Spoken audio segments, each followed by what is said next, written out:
All right, we are back on the Andre Duke Show with Carter Smith. Just finished up a little Steel City action. That is what we have going. Getting some college football notes in today on this fine Thursday. Appreciate everybody. If you can do me a big favor and hit that like and subscribe button, that is something that helps us out a ton. Getting all the links and stuff retweeted also helps. But we are going to be talking. That is what we have going. Get that reposted. So there is that. Thursday night football. There are two games on tonight. The Bills taking on the Dolphins. Miami is at Buffalo, and we have Charlotte and Rice have kicked off.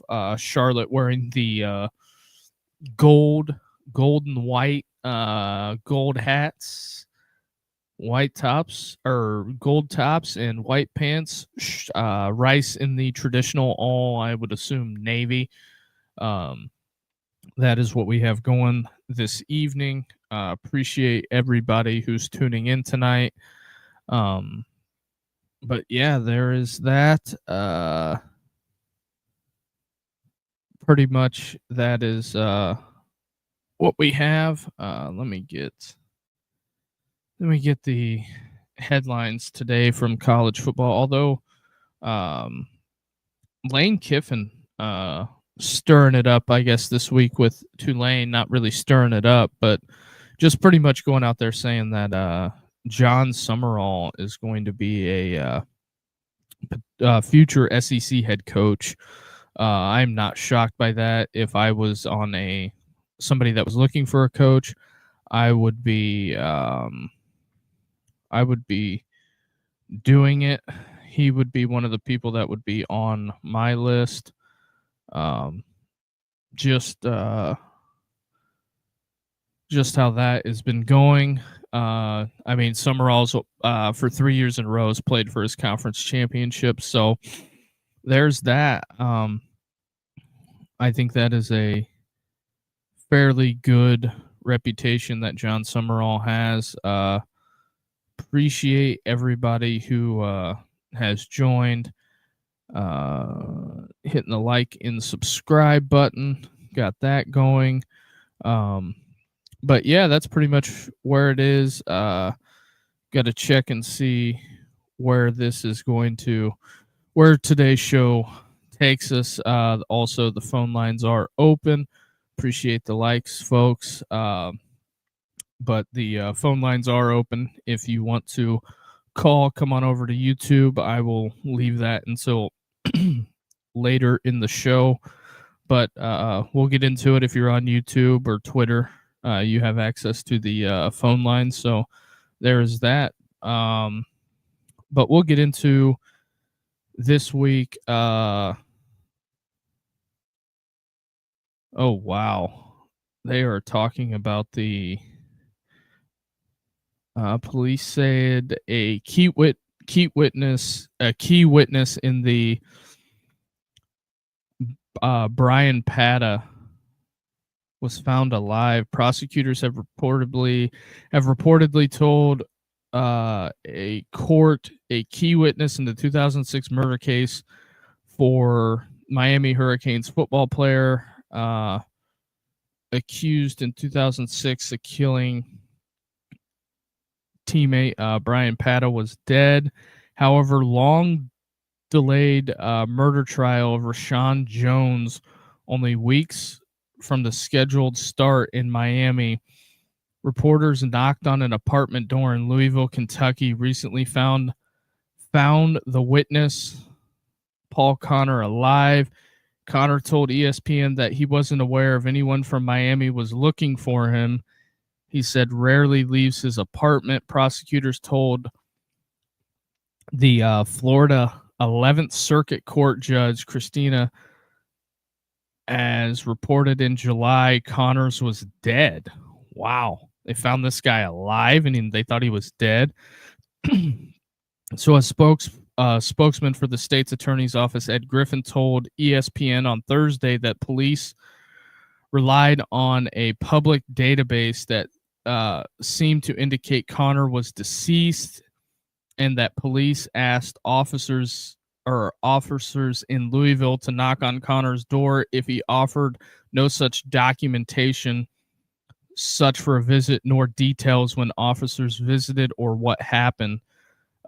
Griffin also pressed a reporter for the address ESPN visited, the same address that was listed on the database. Griffin cited the lead detective in the case also texted an ESPN reporter for Connor's contact information. Wow. Talk about Miami-Dade. Yikes. So they thought this guy was dead, and he was really alive, and he's a key witness. Unbelievable. I try not to bag on the police department, but when you just do shoddy work, I mean, it's hard. It's unclear how Connor will affect the trial currently set October 6th is an impact on the case. I would say yes, potentially, Griffin said. Jones's attorney said ESPN's findings raise further questions about the state's case. I'm not shocked, but appalled. They said that by telephone Thursday. This is a bigger issue. This is just blatant lies, bold-faced lies. Wow. This is unbelievable. In conversation with okay, I gotta get there. It's a shame and disgusting that you would be willing to send a man to prison for the rest of his life without any evidence and then not being honest about what evidence exists or doesn't exist. This is unbelievable. I added this is unbelievable. But if you're wondering, we're talking about the Brian Patta case. This is on ESPN.com. You can read it for yourself if you want to. I just found this. To be honest, what evidence doesn't exist? In a conversation with ESPN in questioning by police, Jones said that he did not kill Patta, that he has pled not guilty. The coroner, a retired University Miami writing instructor, once lived in the apartment complex where Patta was a likely high draft pick in 2007, was shot in November. The coroner contacted police soon after the shooting, saying he heard a pop and saw someone jogging away from the parking lot entrance near where Patta was found deceased. Picked Jones out of a photo lineup. Is this not bizarre? Does anybody else not think this is bizarre? And then Connor contacted police soon after the blah blah blah blah blah blah blah. Some 13 years later, Connor was re-interviewed in 2020. Again, picked Jones out of a lineup. According to Jones' arrest warrant, Connor rounded up what he saw at 2022 bond hearing and in a deposition with attorneys in 2013. Oh man, this is not good. Connor, now 81, told ESPN in his August 25th interview that he did not recall what happened in Miami, and it seemed unfamiliar with his prior statements. What? This is unbelievable. I don't know how this gets through. How does this get through? So he's 81 now. I appreciate all the people watching on TikTok, but let me get through this story and just hold your fantasy questions for a little bit, okay? And then Connor goes on to say, I'm getting up there in years. He said, my memory comes and goes. How long ago was this court case? Oh, no. With Jones's trial date looming, Miami Assistant State Attorney General Christina Diamond told blah, blah, blah, blah, blah officials hearing officials to believe Connor to be dead. Multiple failed attempts to contact him through a third-party commercial database indicated that he was deceased. Merida accepted the efforts to find Connor and ruled out his prior testimony, hearing the deposition to be used at the trial. Had initially objected on the grounds of cross-examination, his statements to be considered acceptable as state evidence during that time. ESPN interviewed Connor, actually the second confirmation that he was alive after a reporter contacted him his last known employer, a former college asked Louisville police to contact a welfare check on Connor, answered and confirmed his identity according to police. Oh, man. I don't know. This is a wild story. I did not see this until just now. I know this is kind of hijacking the show, but good grief. So their star witness that they thought was dead is alive and has no memory of something that happened in 2006. That's almost 20 years ago, and that's what you're building your case on? Regardless, this is unbelievable. I cannot believe this. So the Miami-Dade Police Department initially defined inability to find Connor in its latest in long searching attempts. Missteps have dramatically prolonged the case and frustrated Pata's grieving family, according to the information obtained by ESPN in a lawsuit against the Miami-Dade police.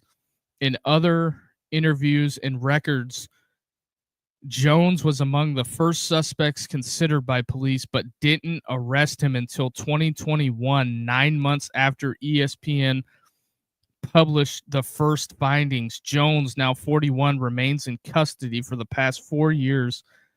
Court delays in such an attorneys on both.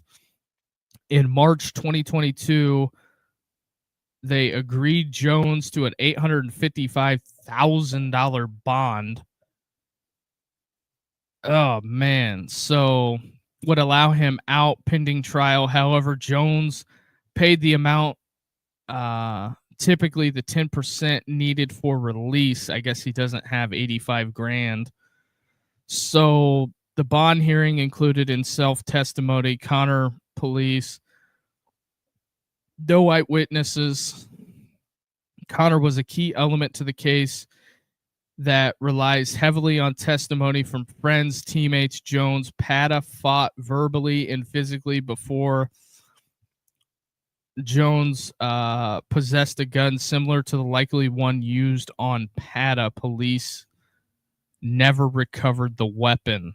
Oh, no. This totally sounds like an absolute botch job on what's going on. Miami-Dade is, I think, screwed this up royally. How do you have your star witness in a murder case and you lose contact and can't find him? Like, you would think that would be pertinent information that you would need.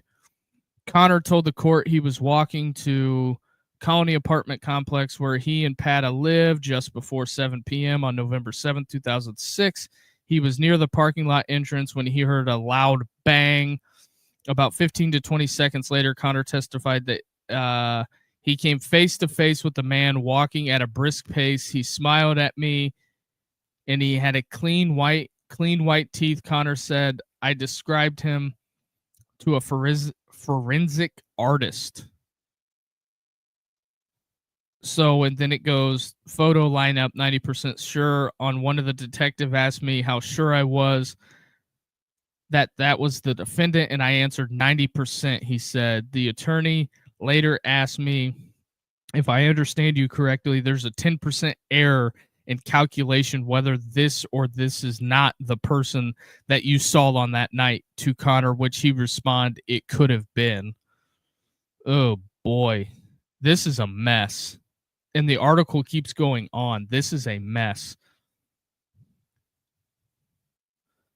As I skip ahead, leading up to the trial, Edwin Pata, Brian's brother, said that they were reportedly ready to see Jones on trial. It's good. We're actually going to get this behind us, he said. Ah, man, that is.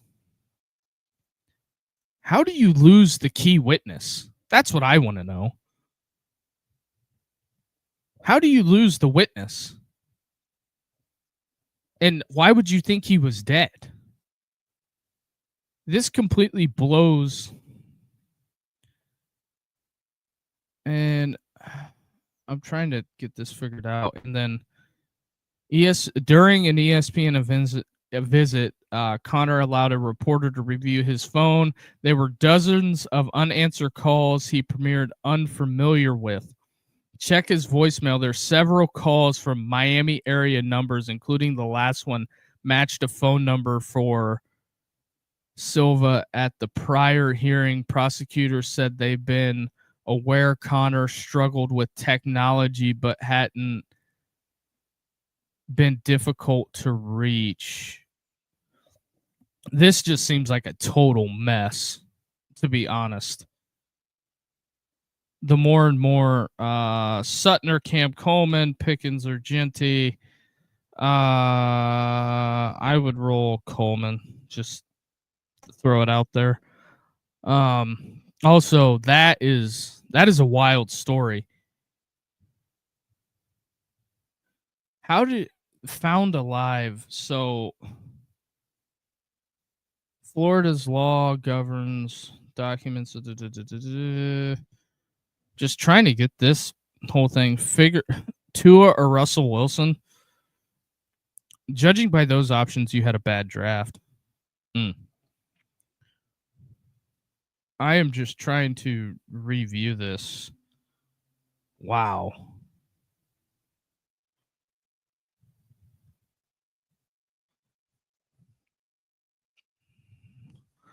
So then they go and offer him a plea bargain of 18 years and credit for time served. So he's been in the can for 4 years. He'd really do 14. Well, if they have no witness, they don't. I mean, I'm not a sit one. Higgins or Kenneth Walker. I don't know. Probably Higgins. I'm not an attorney, but I know this much. Do you really want an 81-year-old guy that has admitted having memory issues to be the linchpin on your case and this guy walks?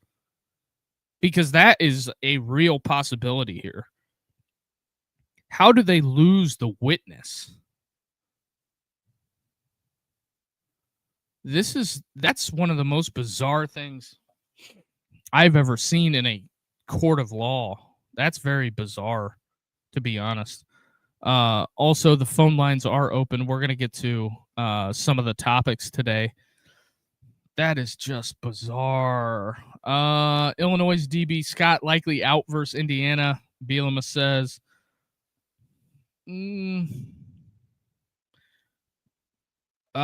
Sources say Arizona State and Kansas discussing 2026 in a London game. I don't know why they think they need to play college football in London. If you gave somebody from probably Europe a map, they probably couldn't tell you where Kansas is at. So I guess we'll get into this for a minute. Also, the phone lines are open. If you want to call, get your call in now.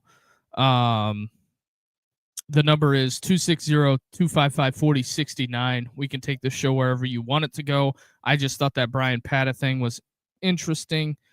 Do I start Dawson Knox over Kyle Pitts because of turf toe? I don't know. I think you're not really saving yourself anything there. So anyway, Kansas, Arizona State are in discussions moving next season's matchup to London's Wembley Stadium. Sources tell ESPN the football game, blah, blah, blah, blah, blah, would be September 19th to 26th, would require schedule modifications to move to British soil. That's interesting. Very interesting. I don't know what the fascination is.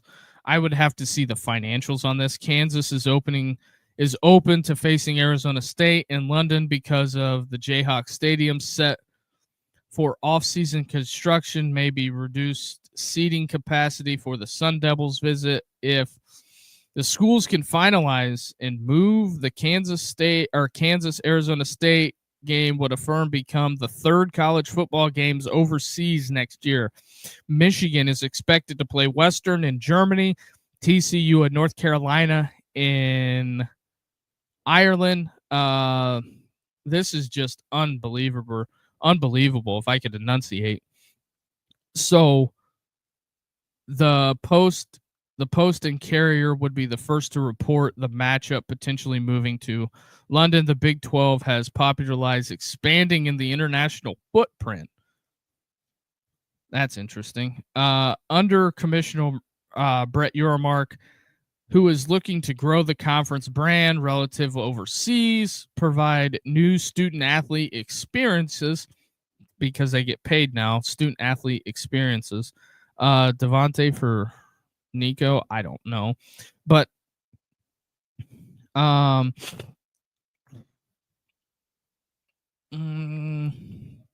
long-term aim of monetizing international TV rights. Oh my gosh, the Big 12 is trying to find a nickel anywhere. The Baylor's women's basketball team will open its upcoming season on November 3rd against Duke at Adidas Arena in Paris. That's different. Working together to put together Olympic sports competition in Mexico. Blah, blah, blah, blah, blah. Arizona State would only be the second college football game in the United Kingdom since Richmond defeated Boston University in 20-17 in the Imperial Bowl at Crystal Palace Nation Stadium in 1988. Yikes. Why are we trying to play college football in Europe? Also, the Brian Patta news, that's wild stuff that they thought that the star witness was dead. He's actually an old dude living in Louisville, Kentucky. I think that's very interesting.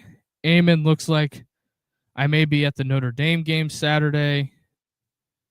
Oh, you're going to make the trip up to West Lafayette? I think you're going to watch a bludgeoning. But there's that. Eamon, before you jumped on, go to when you get a chance, read the ESPN.com story. It's on the front page of the college football tab. Read the Miami murder case. Oh, it's in South Bend? Yeah, that is right. They played at West Lafayette last year. That's cool, man. But when you get a chance, go read the witness in the 2006 Miami murder case found alive. Go read that story. They thought they lost this dude or he was dead, but he was actually alive, living in Louisville. It was not answering the prosecutor's calls. This is very bizarre, to say the least. Also, while we're here, the phone line is open, 260-255-4069, taking calls as well. Appreciate everybody who's tuned in. Also, if you're watching on Twitter, come on over to the YouTube side of things. Hit the like and subscribe button. Help us grow this thing. Every little bit helps. Appreciate everybody also watching on TikTok. We are doing the TikTok live thing, getting some pretty decent growth and traction there. Appreciate everybody there as well. So yeah, that Brian Patta thing is just, that is wild stuff, my guys. That is relatively wild. I cannot believe that. Appreciate the likes there, but this is where we're at so far. But yeah, the Brian Patta stuff is very interesting. Let's go Pitts. All right. One of the last big things that we have, the NCAA is taking some type of control back from the players. Also, we have Rice in Charlotte, Rice in the Navy, Charlotte in the gold. The 49ers. Yeah, that's what we got tonight. Midweek American action. We're gonna get to some stuff. Start Hill or Evans. I'd roll Evans. But the NCAA has just done a single transfer portal window. The dates have not been agreed upon. I think that this is a good thing that has happened, that they are doing. So there is that. So I guess I will do a little reading here. The college football has officially moved an offseason transfer portal window announced Wednesday. The D1 committee, blah, blah, blah, blah, blah, legislative change, did not sign off on establishing the window from January 2nd to the 11th as a loan portal window for FBS and FCS players in response to feedback from student athletes. This is very interesting. Let's go, Judy. But the FCS in FBS and FCS oversight committees will discuss modifying the dates and length of proposed January portal window. The administration committee will consider all those adjustments when it meets in October. So in October, we're going to have a hammered out transfer portal, which is a good thing. FBS head coaches advocated for a January transfer portal window at the AFCA convention in January, and both oversight committees voted to support that change of the transfer windows earlier this month to reform and bring major changes to college football. In duration of the offseason transfer portal in college football, the initial proposed would require college football players to wait until January 2nd, aka one day after the Rose Bowl, and the day after the completion of the college football quarterfinals to enter their names in the transfer portal database. That's a mouthful, but Eamon, yeah, you're reading it, right? They found that dude. They thought he was dead. The Miami-Dade prosecutor's office thought the guy was dead. It's wild. So, but back to the portal thing, players would have 10 days to transfer under no deadline to make the commitment to the next school once they enter. So what happens if you go in the portal? This is just my thing. What happens if you go in the portal and you don't commit to anybody and the portal closed? Are you stuck in the portal? I would say you're stuck in the portal because you can't enroll in school until the fall.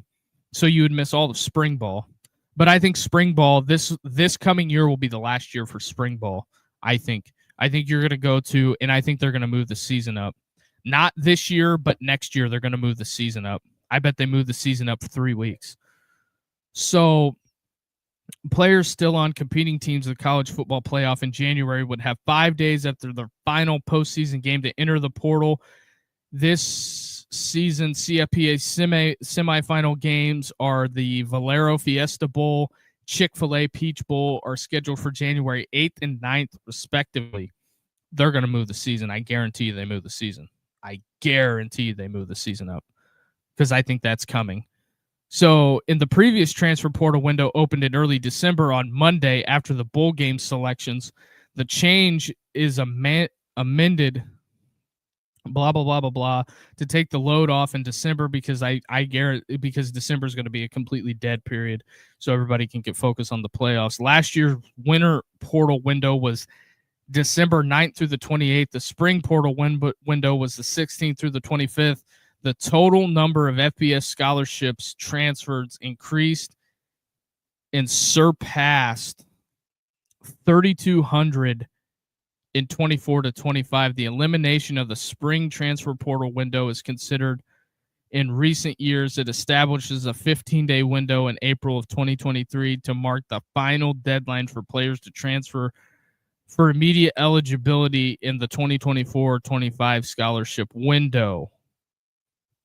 So I said all that to say this, and And at the end of it, ESPN is going to get their pot shot off at Ryan Day as I'm skimming through it. So this year, more than 1,100 FBS scholarship players entered the transfer portal in the month of April. So it looks like that's over. Head coaches currently trigger a 30-day window for players to whom want to enter the transfer portal on the grounds of if the coach is terminated during the season. So there is that. They are allowed to transfer. So like the portal's open for UCLA and Virginia Tech right now. So there's that. In Virginia Tech and UCLA, a lot of those kids could save a year of eligibility by transferring. So there is that also. Allowed to transfer early after the head coaches were fired Sunday, blah, blah, blah, blah, blah. Though many head coaches have expressed support for the January transfer window, Ohio State's head coach Ryan Day spoke out against it earlier this month, telling reporters, "It doesn't make any sense to me that head coaches must focus on recruiting transfers while their team is still competing for a national championship." Let's go Sutton. So, AKA, this really hurts the Big Ten, is what Ryan Day is saying as a collective group. Just think about this, because if you go back and you look at the transfers that they got, because, see, this was something that Greg Sankey put into place when the transfer portal came about. In the spring window, you can't transfer SEC to SEC. So if you're an SEC kid that wants to get in the portal after spring ball, where you got to go? You got to go Big Ten, right? Or drop down or go to the ACC or the Big 12. Well, if you're trying to go to the NFL, you're really not wanting to go to the Big 12, are you? Are you? Well, now with the transfer portal window being equal, makes it a little tough. Rice is currently up 7-3 on Charlotte. Sorry, got a little long-winded there, but that is some of the big things that are going on that's on the ESPN.com. South Carolina, Lenora Sellers, questionable. I don't know. You can do what you want with that. I think it's about worth as much as the printer is the paper it's printed on. Also, I'm just going to throw it out there. Do not get shocked with the Virginia Tech Shane Beamer stuff. I think Shane Beamer is going to try to leverage South Carolina into a bigger contract. I know I'm probably speaking out of turn here, but I think he's going to use Virginia Tech to leverage him a bigger contract. If I am South Carolina, I tell him, if you want to go, go. That is kind of what it is. But we did that. The Brian Pattis stuff is wild. That whole case is very interesting to me. I will be keeping an eyeball on that going forward. And it also, it's just the most ESPN thing ever to put that on the front page of .com at the top tab, just because Miami is the number 4 team in the nation right now. It's just very bizarre. But also ESPN likes to get their pot shot off. I know they do. That's just kind of what they're, in my opinion, known for. That's just what they do. So there is that. Just looking for what was I looking for?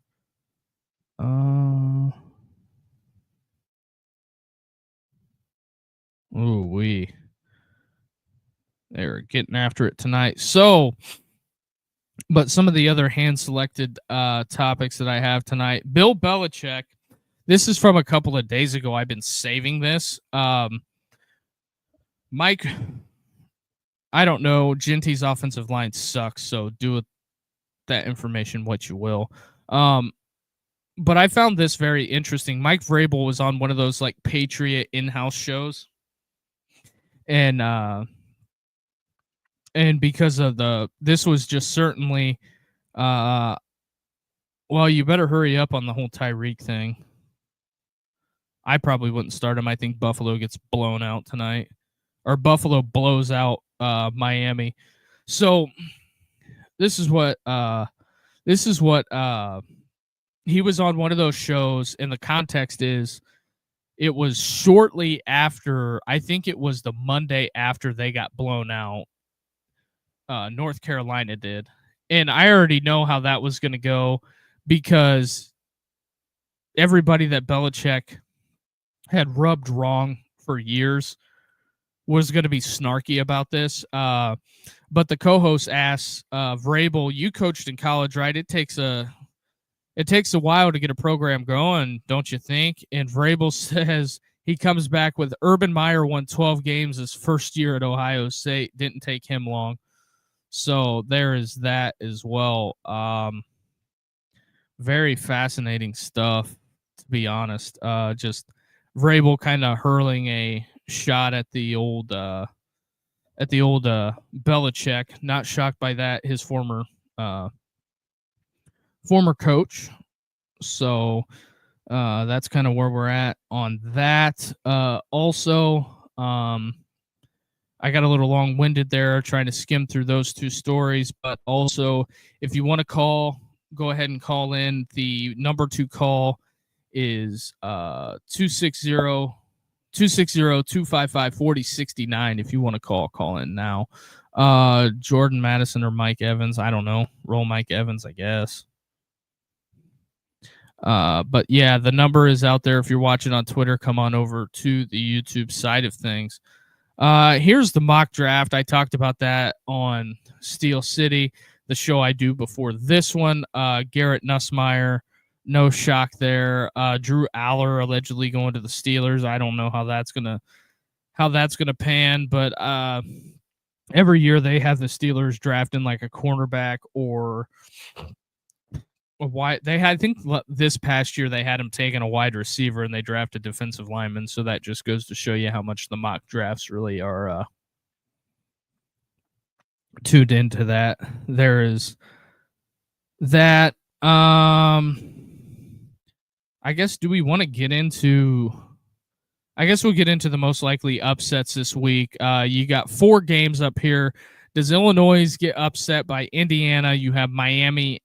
Or Florida at Miami, Illinois at Indiana, Michigan at Nebraska, Auburn at Oklahoma. I would get the Chargers defense. So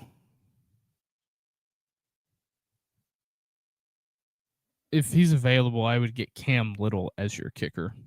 The guy that kicked the 70-yard field goal. I think Liam Coleman's going to do that again this year. So anyway, if I had to rank these upsets from 1 to 4 in likelihood, I think that Indiana can get Illinois as long as Indiana can score points. That's the big thing with IU. If they can score points, in bunches, I don't think Illinois will be able to hang with them because I think Indiana can put up a number that they can't catch.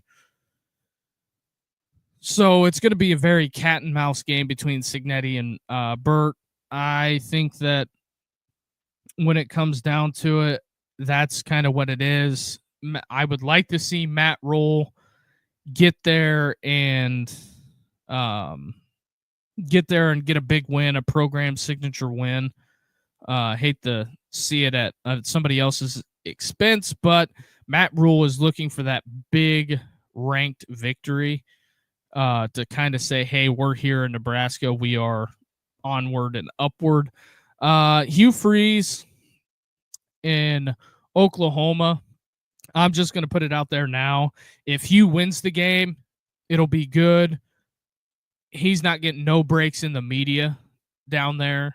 I think also that if Hugh wins this game, if Freeze wins the game, it'll be business as usual. The Auburn fan base will be quiet. Now, if they lose, it's going to be fire him on the tarmac, guaranteed. And it's going to be the same way for Oklahoma as well. I think they're going to overreact too. Now, the one team on this page that cannot lose outside of Auburn is Miami, because the Miami fans are going to go ape shit if if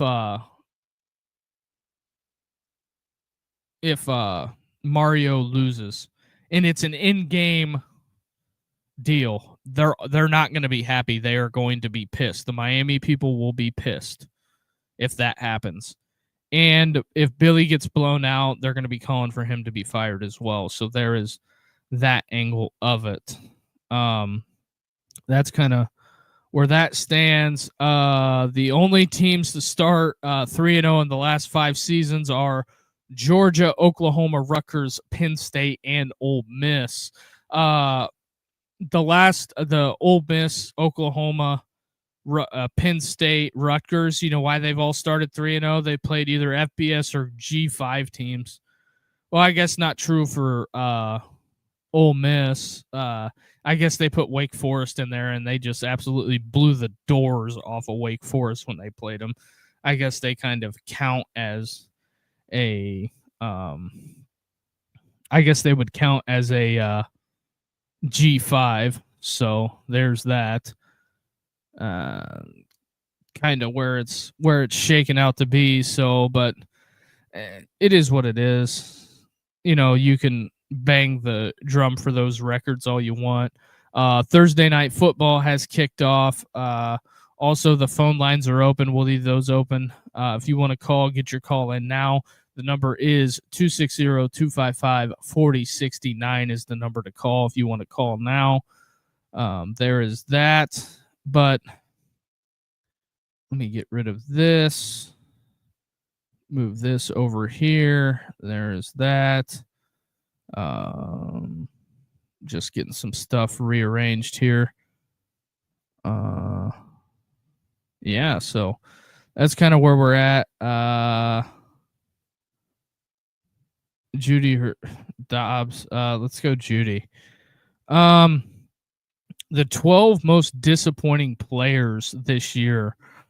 I find this list hilarious. Because if you go back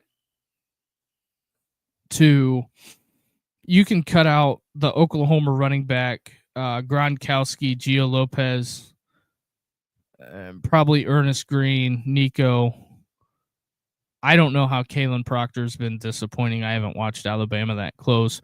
But the top 4 on this list were supposed to be the best 4 in college football. Arch Manning, DJ Lagway, Cade Klubnik, Lenoris Sellers. Those were supposed to be the best 4, some of the best 4 quarterbacks in college football this year. I think one of the things that hurt Arch more than anything was the hype machine. Paul Feinbaum. I would give Feinbaum the crown on that one. He blew Arch Manning up more than what it needed to be. That's kind of why he has gotten to. I would say that's why Arch Manning is where he is right now. Also, Sarkisian, very defensive about whether he's hurt or not. Do I think he's hurt? Possibly.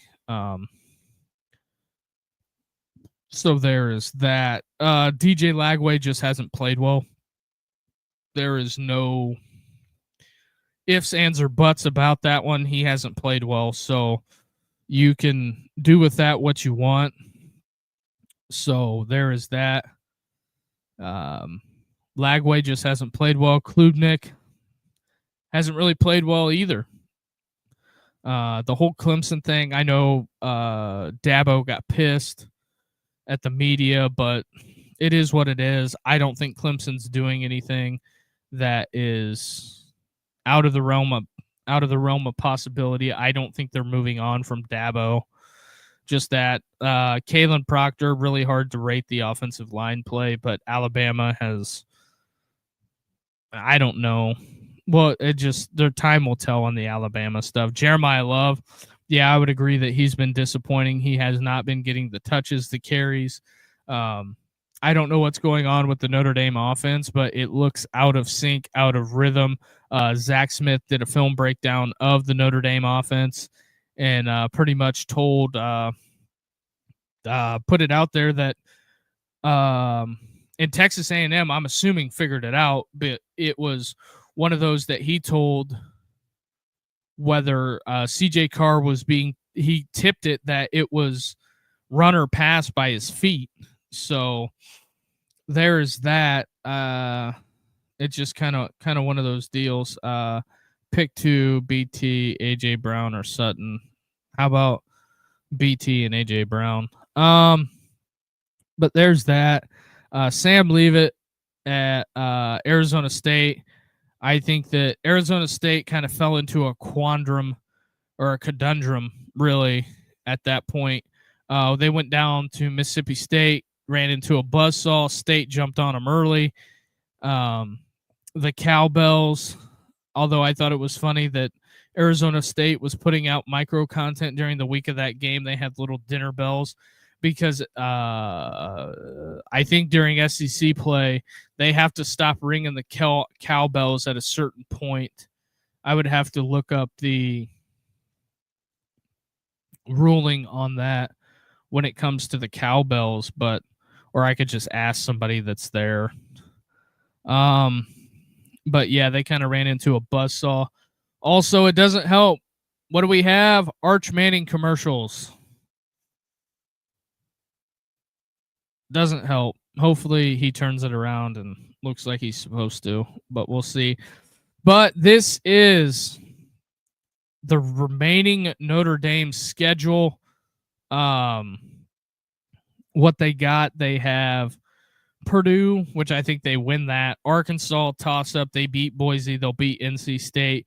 USC, going to have to see about that. Going on the, I don't know. Maybe. Kind of a question.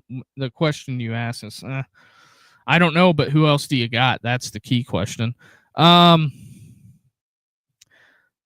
I don't like SC, and they have an open date, and then they go to Boston College. I don't like the Boston College side of things. They should beat Navy. Going to Pittsburgh, not that big of a trip. Really, although they're all on the everybody's always, you got to play Pitt. They always Pitt plays them tough. Pitt plays them tough. Yeah, this Thursday night game, I think Mike McDaniel's coached for the Bacon. But, so Syracuse, Steve Angeli, the number one passing attack in the nation, is interesting because it's going to be rough. My other receivers be Ridley, Pittman, or Devontae Smith. I think Devontae Smith will get it going. But Steve Angeli, pretty much the number one passer in college football. That's just kind of how that's going. That's kind of what Fran Brown is being known for. So there is that. And then they got to go play Stanford at the end of the year. I don't think Stanford is going to put up much of a fight. I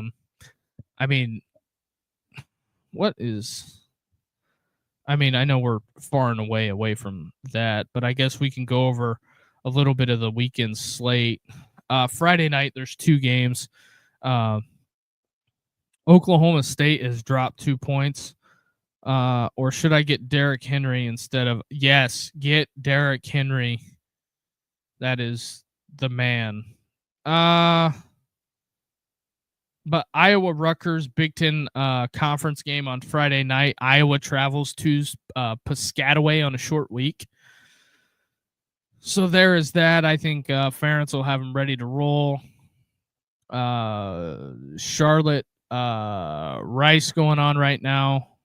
So there is that. But Tulsa, Oklahoma State, I think it would be interesting if Tulsa wins that game. And I think they fire Mike Gundy the next day if he loses to Tulsa. That is a hot take. I think the Gundy experience will be over if he loses to Tulsa. That's just kind of what I'm thinking. But yeah, I guess we'll hop into some TV rankings the last 10 minutes of this before we shut it down for the evening. Appreciate everybody. I I'm getting a ton of fantasy questions on TikTok. Darnold, Stafford, or Stroud need 2 super flex league. I think Stafford and Darnold will probably be your best bet. I'm kind of down on CJ Stroud right now. These are the TV ratings for week 3. TV ratings week 3 is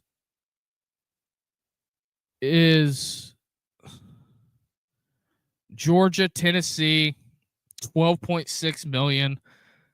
I'm really shocked that LSU oh wow, that's the Bills' new stadium. It looks cool. It'll be a cool little venue they got there, or big venue, however you want to look at it. Florida, LSU at night, 7.6. That was going on at the same time as Notre Dame A&M. So realistically, if those 2 games weren't played at the same time, it would have been more than the Georgia Tennessee number. It split the viewership. Now ESPN crushed it in the Georgia Tech. They almost doubled up Big Noon. Or yes, they did double up Big Noon in the TV ratings, because ESPN and ABC both beat Big Noon by almost 2 million. And you know what else is funny? Colorado, Houston on a Friday night beat Big Noon Kickoff. Big Noon Kickoff almost got beat by Pitt, West Virginia, and I think that was on ESPN2 or something. So there's that. Ole Miss, Arkansas started at 7, and it had pretty decent numbers. It did 1.4 million. Do you know what you don't see on this list? A game by CBS. Just in by Pete Thamel. Eric Singleton Jr. will play versus Oklahoma on Saturday. Cornerbacks Jay Crawford for Auburn is a game-time decision. So there is that. Starters coming back. Antonio Williams, all probable for the Syracuse game. Those are things that are coming out as we speak. The Thamel Nader. The Norris Sellers has been upgraded to probable. Just Pete Thamel on a roll right now. Upgraded to probable at Missouri. More. That's that. Here we go. But yeah, they're starting. Some teams are putting out their injury reports right now. Ross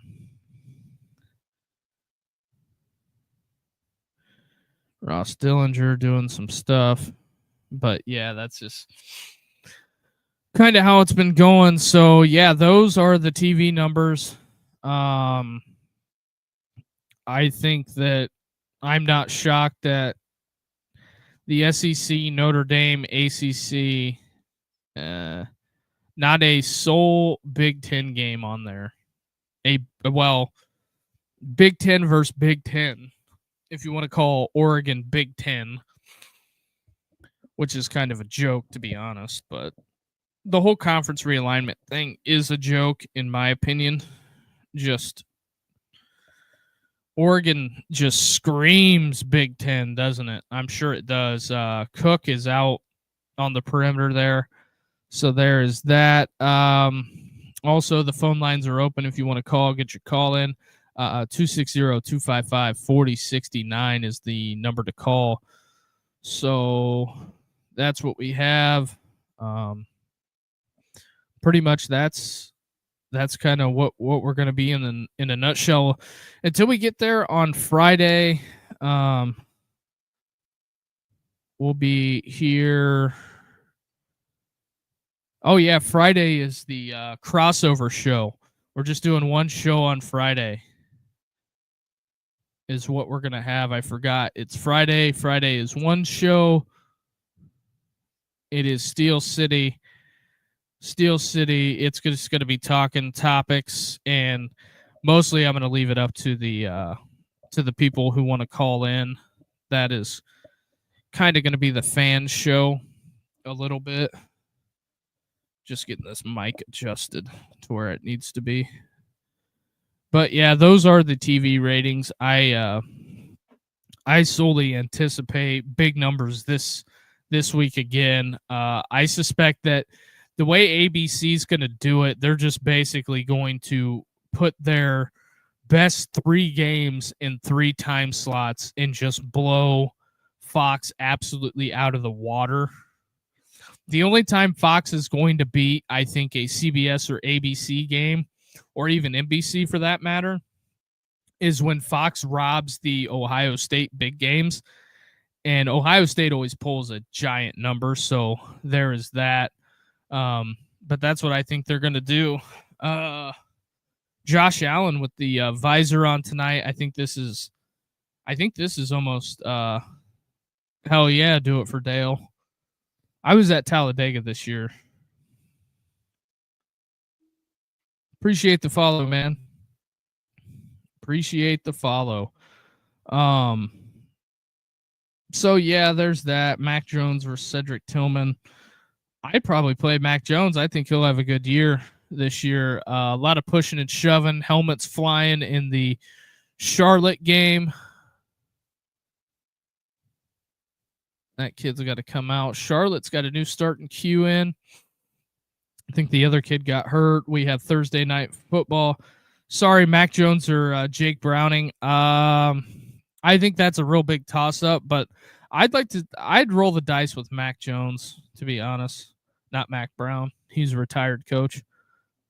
Although, Charlotte dialing it up, going deep, hand fighting. Oh yeah, that's PI. Oh yeah, when you pinned his arm, that's when they were throwing the flag regardless.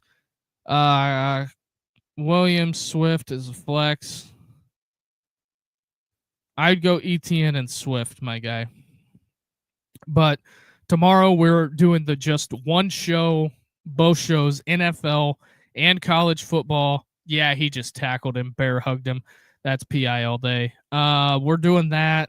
It is DJ Moore, Cedric Tillman, DJ Moore.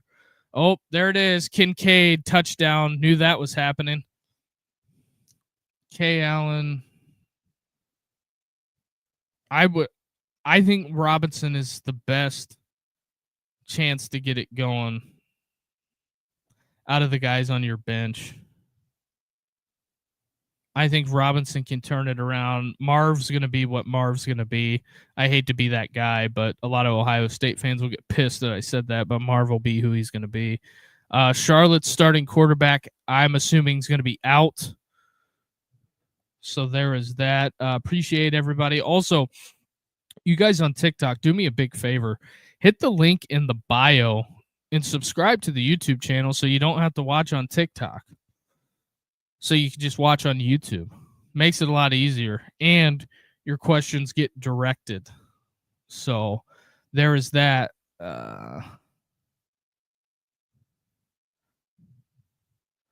Oh, man. Reposted. I wonder who said this the other day. On 3 Sports News, Trinidad Chambliss is expected to make his second straight start for Ole Miss Saturday against Tulane. Austin Simmons, who opened the season with the Revs, continues to work through an ankle injury. Man, I wonder who said that. I told you he wasn't playing. Would you do James Conner for Quinshon Judkins for Alvin Kamara? If you're getting Junkins and Kamara, yes, trade James Conner. But I would keep Quinshon Judkins. There's that. 30 seconds left. Appreciate everybody that's made it this far in the show. One show tomorrow, 7:30. We're going to be doing everything. Fantasy football. I'll be doing the best potluck guesses on fantasy football. We're going to have college football. Charlotte kicks a field goal. It is 6-7 in the Rice game. This is just riveting American football action that we have going on right now. Do either one of these teams make it to a bowl game? That I don't know. We're approaching 1 hour. I appreciate everybody on TikTok, and we are going to shut the old TikTok stream down. But do me a favor, get in there, get in the bio, hit the like and subscribe, and come on over to YouTube. Appreciate everybody on TikTok. So there is that. We've got hold on. That's not what I wanted. But yeah, that's that. We are here. It is the end of the week. Thursday night football is kind of like the pre-finish line. I know everybody's got to work on Friday. Some people even have to work on Saturday. Kind of stinks, but there's that. If you made it this far in the show, if you're watching on Twitter, hit that like and subscribe button and keep us in mind and turn on the bell notifications. We will talk to you guys tomorrow. One show. Phone lines will be open tomorrow all show long. So if you want to talk, we'll talk. Only one show. Might be a 2-hour show. Who knows? But we will talk to you guys tomorrow. Appreciate everybody who joined and jumped in. Amen, everybody, especially the people on TikTok. We will talk to you guys tomorrow. Have a good night, everyone.